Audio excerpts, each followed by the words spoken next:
মরুল সাহেব, তাহলে কি আমরা জঙ্গলে কাঠ কাটতে যেতে পারবো না? কাঠ না কাটলে আমার ছেলে মেয়ে খাবে কি? না না, কাঠ কাটতে তো আমাদেরকে যেতেই হবে। মোড়ল সাহেব, এর থেকে বাঁচার কি আমাদের কোনো উপায় নেই? উপায় একটাই আছে, প্রতিদিন একে একে মরার থেকে তোমরা সবাইকে একসাথে মরতে পারবে।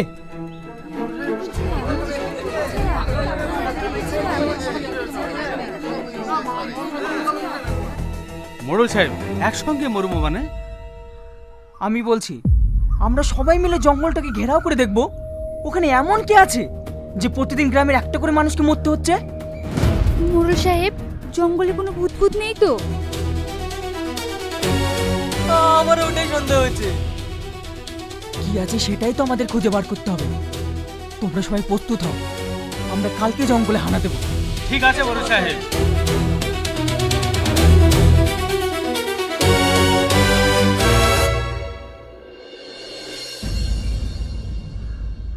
কি রে, তোরা এখানে বসে আছিস? সূর্য কই? আরে ওর আবার গার্লফ্রেন্ডের অভাব আছে নাকি? দেখ পার্কে কোনো মেয়ের সাথে ঘুরে বেড়াচ্ছে। তাই হবে।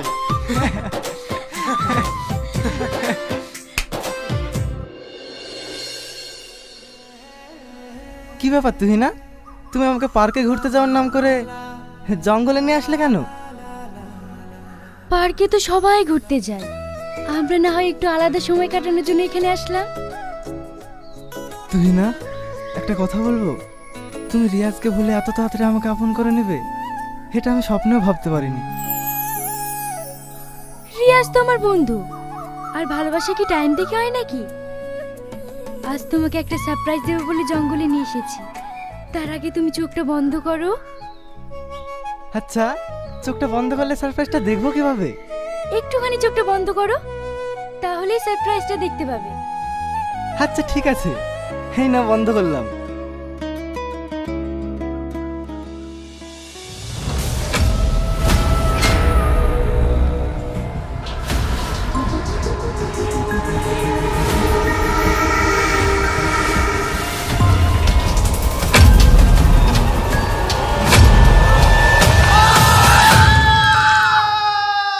আবার একটা চাঞ্চল্যকর ঘটনা, জঙ্গল থেকে উদ্ধার হলো আবার একটি স্টুডেন্টের মৃতদেহ। এই নিয়ে আর কলেজে 15টি স্টুডেন্টের মৃত্যু হলো। পুলিশ এখনো তদন্ত চালাচ্ছে, এর পিছনে কে বা কারা আছে সেটি এখনো জানা যায়নি। এরকম আপডেট পেতে আমাদের সঙ্গে থাকুন। ফিরে আসছি ছোট্ট একটি বিরতির পর। আচ্ছা রিয়াজ, সূর্যর মতো ছেলের সাথে এইরকম ভাবে ভাবা যায়? আমরা যতদূর জানি ও তো খুব ভালো ছেলে। আমার তো এই কলেজে পড়াশোনা করতেই ভয় লাগছে, পরপর 15টা মার্ডার হয়ে গেল। আচ্ছা রিয়াজ, এই কলেজে কোনো আত্মা টাত্তা নাই তো? কি আবল তাবল বলছিস? এই যুগে দাঁড়িয়ে কুসংস্কার বিশ্বাস করিস? এই তোমরা তো সবাই এক জায়গাতেই আছো, চলো আজকে পার্টি করব, হেভি মজা হবে। তোর কি সবসময় মনে রং লেগেই থাকে নাকি? এমনিতে একটা বন্ধুর জন্য টেনশনে মরছি, আর চলে এসছে পার্টি মারাতে। সারা এখান থেকে। এই, ও কি এমন খারাপ কথা বললো? যোগ গরম দেখাচ্ছিস? হ্যাঁ, ওকে কিছু বলে তোর তো গায়ে লাগবে। চত্বর সব। এই চলে এসো। আরে তুমি এত রাগ করছো কেন? বসো তো। ঠিক আছে তুমি থাকো, আমি চললাম। আরে সুমন, আমার কথাটা তো শোনো। সুমন দাঁড়াও। ওই ছুরা মাথায় সবসময় গরম হয়ে থাকে, তুমি ওর কথায় কিছু মনে করো না। আসলে কি জানো, আমি তোমার জন্যই তোমার বন্ধুদেরকেও নিজের মনে করি, কিন্তু ওরা আমার সঙ্গে এমন ব্যবহার করে কেন? না আসলে সূর্য মারা যাওয়ার কারণে আমরা চিন্তায় ছিলাম। হ্যাঁ, ওর জন্য আমারও ভীষণ চিন্তা হচ্ছে। তোমার ওই বন্ধুটা অনেক ভালো ছিল। কে যে ওকে এত নৃশংসভাবে খুন করলো, এমন হাল করেছিল ওকে চিনতেই পারছিলাম না। ওসব কথা এখন থাক না, চলো তোমাকে একটা সুন্দর জায়গা থেকে ঘুরিয়ে নিয়ে আসি। দেখবি ওখানে গেলে মনটাও ফ্রেশ হয়ে যাবে। কোথায়? আরে চলো না, গেলেই বুঝতে পারবে। আজ ভালো লাগছে না, কালকে যাব। কাল কখন যাবে? 4টের দিকে। ঠিক আছে। খুব সুন্দর না জায়গাটা? কি হলো, তোমার মুড অফ হয়ে গেল যে? সুমনের মা ফোন করেছিল, ওকে নাকি কাল রাতে থেকে খুঁজে পাওয়া যাচ্ছে না। সুমনকে খুঁজে পাওয়া যাচ্ছে না?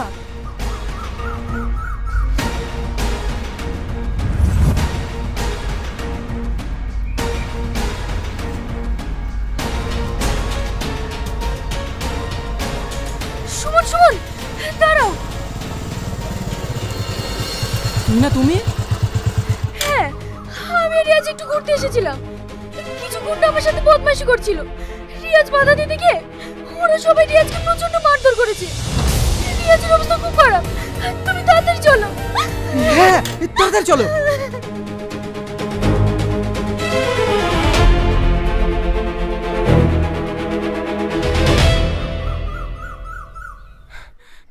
তুই না, রিয়াজ কোথায়? ওই দেখো, ওখানে ঢাকা আছে।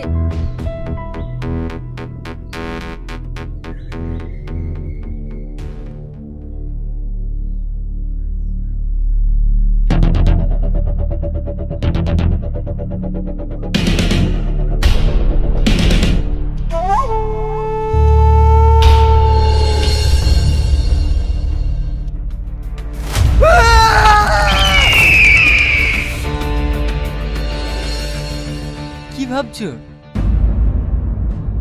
না না, কিছু না, চলো।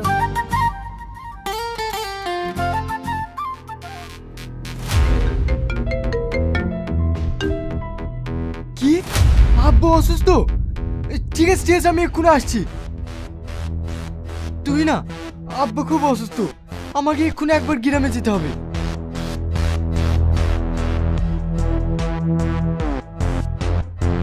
দাঁড়াও।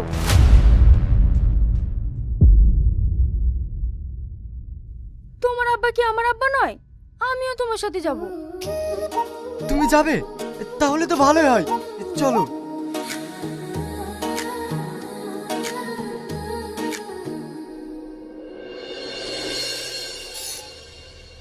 মা, আব্বা কেমন আছে?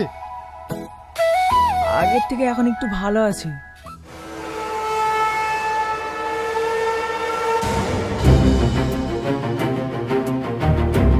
আব্বা, দেখো আমি কাকে নিয়ে এসেছি। কাকে নিয়ে এসছি বাপ? পরিচয় দিলে না তোমরা অবাক হয়ে যাবে। তাই নাকি? তুমি না ওখানে দাঁড়িয়ে আছো কেন?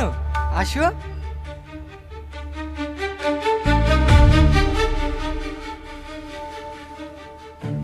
ওইভাবে বিলাটের দিকে তাকিয়ে কি দেখছো? তুই না, তুই না। হ্যাঁ, আসছি। মা, আব্বা, এই হলো সেই তুই না, যার কথা তোমাদেরকে ফোনে বলতাম। বাহ, খুব মিষ্টি চেহারা। আমার হবু বৌমা তো একদম পুতুলের মতো দেখতে। বিয়ের আগে অত করে দেখো না, নজর লেগে যাবে। আগে আমি সুস্থ হয়ে বিয়েটা দিই, তারপর মন ভরে দেখো। রিয়াজ, বুড়িকে নিয়ে বাড়িতে যা, অনেক দূর থেকে এসছিস, একটু বিশ্রাম নেগা। বিকেলেই তো তোর আব্বাকে ছুটি দিয়ে দেবে, তারপর বাড়িতে গিয়ে সবাই জমিয়ে গল্প করব। ঠিক আছে মা, চলো।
আঙ্কেল কি হসপিটাল থেকে নিয়ে চলে আসলেন আন্টি?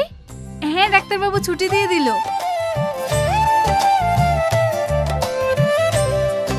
তুমি কিছু খেয়েছো মা? হ্যাঁ মানে চা বিস্কুট খেয়েছি। কি, সেই দুপুর থেকে তোমাকে চা বিস্কুট খাইয়ে রেখেছে? থামো। এই রিয়াজ, ওঠ। মা বিরক্ত করো না, ফার্স্ট ঘুমাই দাও। আচ্ছা ছেলে তো, তুমি আমার সাথে এসো মা, আমি খাবার নিয়ে এসেছি, চারটে খেয়ে নিবা।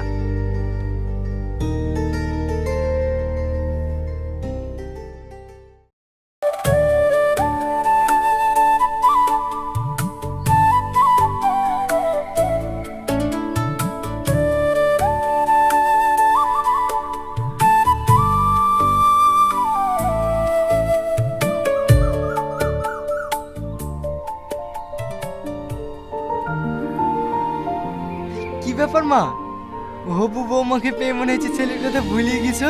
আমার কি খিদে লাগেনি?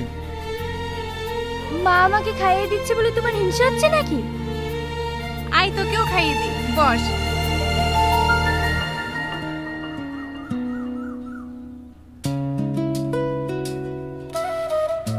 বুড়ি তো শহরে থাকে, ও তো গ্রামের কিছু দেখেনি। তুই ওকে একটু গ্রামটা ঘুরিয়ে দেখাস।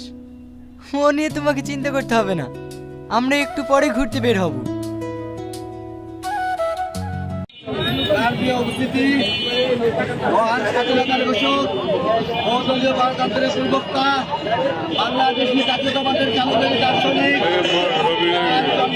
বাংলাদেশ শহীদ রাষ্ট্রপতি জিয়াউর রহমানের 45তম শাহাদত বার্ষিকী উদযাপন উপলক্ষে আজকের এই সমাবেশে আমরা বাংলাদেশ জাতীয়তাবাদী দল ও এর সকল অঙ্গ সংগঠন সহ পার্বতীপুর শহরের সড়ক প্রদক্ষিণ শেষে আমরা এখানে সমবেত হয়েছি। আপনাদেরকে সবাইকে পার্বতীপুর উপজেলা যুবদলের পক্ষ থেকে সংগ্রামী শুভেচ্ছা অভিনন্দন জানাচ্ছি। সংগ্রামী ব্যক্তিবৃন্দ, আজকে যে মানুষটির শাহাদত বার্ষিকী আমরা উদযাপন করছি, আজকের এই সভা, আজকের এই সমাবেশে আমরা পালন করলাম যে মানুষটি না হলে এই বাংলাদেশ স্বাধীন ভূখণ্ড আমরা পেতাম না। যার নেতৃত্বে একদলীয় শাসনের বেড়াজাল থেকে বেরিয়ে আমরা বহুদলীয় প্রবর্তন করেছি। শহীদ রাষ্ট্রপতি জিয়াউর রহমান বাংলাদেশের সকল সংবাদপত্রের স্বাধীনতা ফিরিয়ে দিয়েছিল। আমরা বলতে চাই, আমরা 17 বছর সরকারের টানা বলে বলে দেশের স্বাধীনতা, সার্বভৌমত্ব, অর্থনৈতিক, শিক্ষা, স্বাস্থ্য সব ধ্বংস হয়ে গেছে। ফেব্রুয়ারি দেশের মানুষ দীর্ঘদিন চালিত অবাধ সুষ্ঠু গ্রহণযোগ্য নির্বাচনের মাধ্যমে এদেশে একটি সুষ্ঠু নির্বাচন উপহার দিয়েছে। নির্বাচনের মধ্যে বাংলাদেশ জাতীয়তাবাদী দল আজকে রাষ্ট্র ক্ষমতায় অধিষ্ঠিত হয়েছে এবং এই নেতৃত্বে জনাব তারেক রহমান প্রধানমন্ত্রীর দায়িত্ব পালন করছে। এই দায়িত্ব গ্রীষ্মকালীন ঘোষণা হয়েছে। জায়গায় নেতৃবৃন্দ, আমি আর বক্তব্য দীর্ঘায়িত করবো না। এ পর্যায়ে আপনাদের সামনে বক্তব্য রাখবেন বাংলাদেশ জাতীয়তাবাদী শিক্ষা প্রবক্তা পার্বতীপুর ভারপ্রাপ্ত আহ্বায়ক মিজানুর রহমান সিয়াম।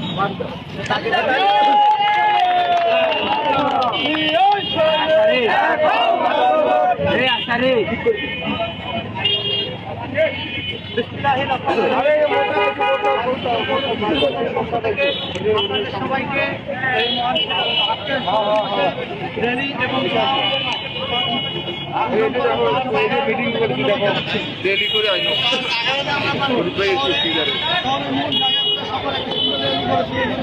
সবাইকে ধন্যবাদ। আজকে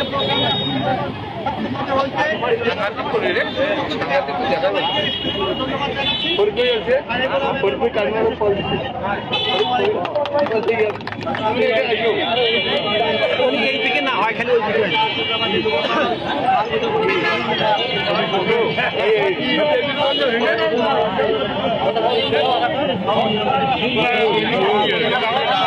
ভাই ভাই একটু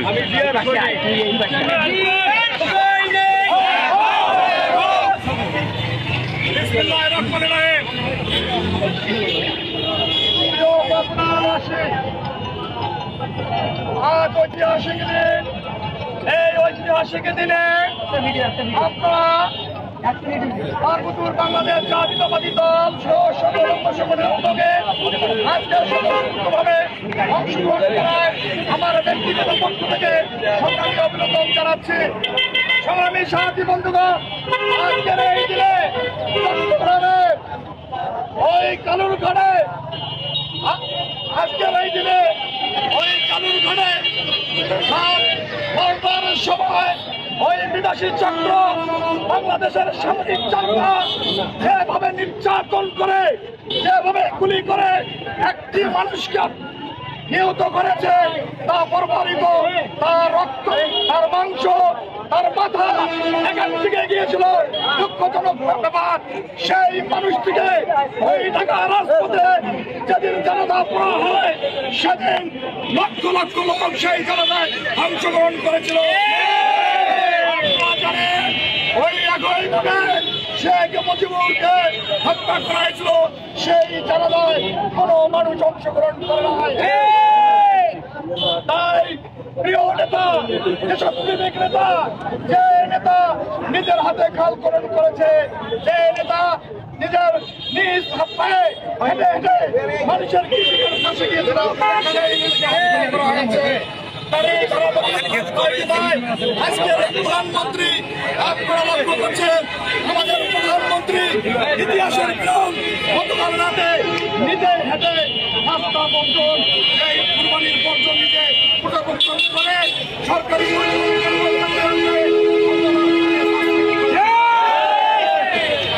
ভাইরা, আমাদের প্রধানমন্ত্রী যে শিশুটিকে ওই জামাত শিবিরের লোক নির্যাতন করেছে, রাতের আধারে ওই প্রধানমন্ত্রী ওই শিশুর বাড়িতে গিয়ে সমর্থন জানাচ্ছে। কোন দেশের রাষ্ট্রপ্রধান এইভাবে যায় না, সাহস করে। যে প্রধানমন্ত্রী, আপনারা জানেন প্রধানমন্ত্রী যখন যাবে রাস্তায়, তখন আধা ঘন্টার আগে সিগন্যাল বন্ধ করতে হয়, জনগণ যাইতে পারবে না। প্রধানমন্ত্রী আগে জনগণের সঙ্গে জনগণের ধরে আমাদের প্রধানমন্ত্রী চলাচল করে, কোনো ব্যারিকেড নাই, কোনো প্রোটোকল নাই, সেই প্রধানমন্ত্রী নেতৃত্বে আজকে দেশ ভাইরা ষড়যন্ত্র চলছে।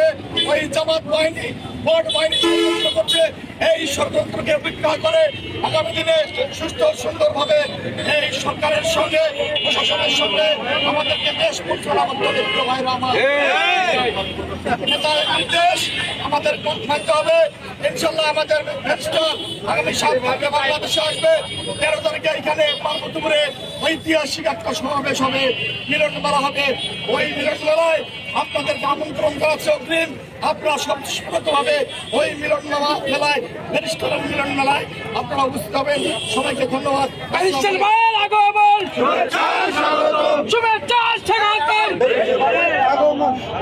উপস্থিতি আজকের এই 45তম শাহাদত বার্ষিকীর বঙ্গাব্দ র্যালি এবং সভায় আপনারা দ্বারাই অংশগ্রহণ করেছেন।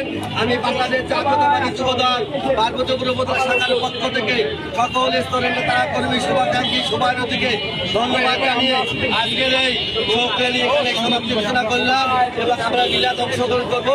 মিলাদের পরবর্তী করে আমাদের আজকের কর্মসূচি শেষ হবে। সবাইকে ধন্যবাদ।